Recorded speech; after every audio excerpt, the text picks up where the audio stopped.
संघर्षी जीवन है। जो मुस्कुरा रहा है उसे दर्द ने पाला होगा, जो चल रहा है उसके पाँव में छाला होगा। बिना संघर्ष के इंसान चमक नहीं सकता, जो जलेगा उसी दिए में उजाला होगा। संघर्ष क्यों बचे संघर्ष से? संघर्ष ही तो जीवन की आत्मा है। जितना कठिन संघर्ष होगा उतना ही शानदार जीत होगी। एक बार एक किसान भगवान से बहुत ही नाराज हो गया। किसान बहुत मेहनती था, बहुत मेहनत से वो खेतों में अनाज उगाता, उसकी देखभाल करता, पर अक्सर उसकी फसल खराब हो जाती। कभी सूखा पड़ जाता, कभी बाढ़ आ जाती, कभी तेज धूप, कभी आंधी, कोई न कोई कारण बन ही जाता कि उसकी फसल खराब हो जाती। एक दिन वो किसान गुस्से में आसमान की ओर देखकर भगवान से कहा, हे ईश्वर, आपको लोग सर्वज्ञता मानते हैं कि आप सब जानते हैं, कहते हैं कि आपकी इच्छा के बिना एक भी पत्ता नहीं हिलता, पर मुझे तो लगता है कि आप छोटी से छोटी बात भी नहीं जानते। आपको तो यह भी नहीं पता कि खेती बाड़ी कैसे करते हैं। अगर आप जानते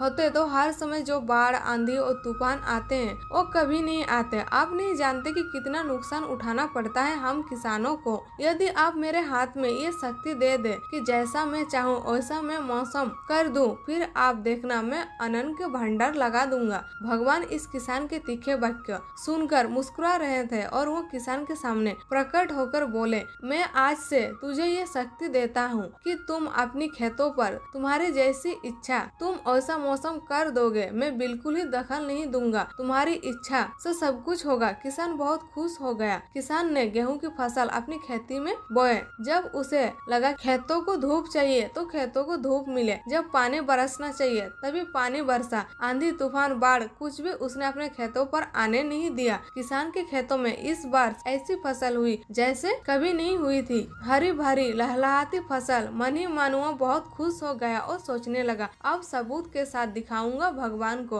कि इसे कहते हैं शक्ति का सही उपयोग। मेरी सफलता देखकर उन्हें अपने नियम जरूर बदलने पड़ेंगे। कुछ दिन गुजरे, फसल कटने को तैयार हो गए। किसान बहुत उत्सुकता के साथ फसल को काटने लगा, पर जैसे ही उसकी नजर गेहूं की बालियां पर गया तो उसने अपना सिर पीट लिया और वह रोने चिल्लाने लगा। गेहूं की एक भी बाली के अंदर गेहूं का दाना नहीं था, सारी बालियां अंदर से खाली थी। किसान बहुत दुखी हो गया। उसने भगवान को रोते हुए फिर से पुकारा, हे प्रभु, तुमने ये मेरे साथ क्या किया? तुमने मुझे कोई सजा दी? भगवान बोले, पुत्र, यह तो होना ही था। तुमने पौधों को संघर्ष करने का मौका ही कहाँ दिया? तो तुमने उन्हें आंधियों से जूझने दिया, ना तुझे बारिश से सहने दिया और ना ही धूप में तपने दिया। एक भी चुनौती का सामना तुमने उन्हें नहीं करने दिया, इसलिए सारे पौधे अंदर से खोखले रह गए। जब आंधी, तूफान, तेज बारिश और धूप पड़ती है तभी ये पौधे अपने अस्तित्व को बचाने के लिए संघर्ष करते हैं, और इसी संघर्ष से एक बल पैदा होता है जिसमें शक्ति होती है, ऊर्जा होती है, और यही ऊर्जा पूर्ति तेरे गेहूं के दानों की तरह जो नहीं फूटी। तूने उन्हें कठिन परिस्थितियों से गुजरने ही नहीं दिया जहाँ उनके अस्तित्व का जन्म होता। सारे बलियां इसलिए खाली है, इसमें एक भी गेहूं का दाना इसलिए नहीं है क्योंकि तुमने अपने पौधा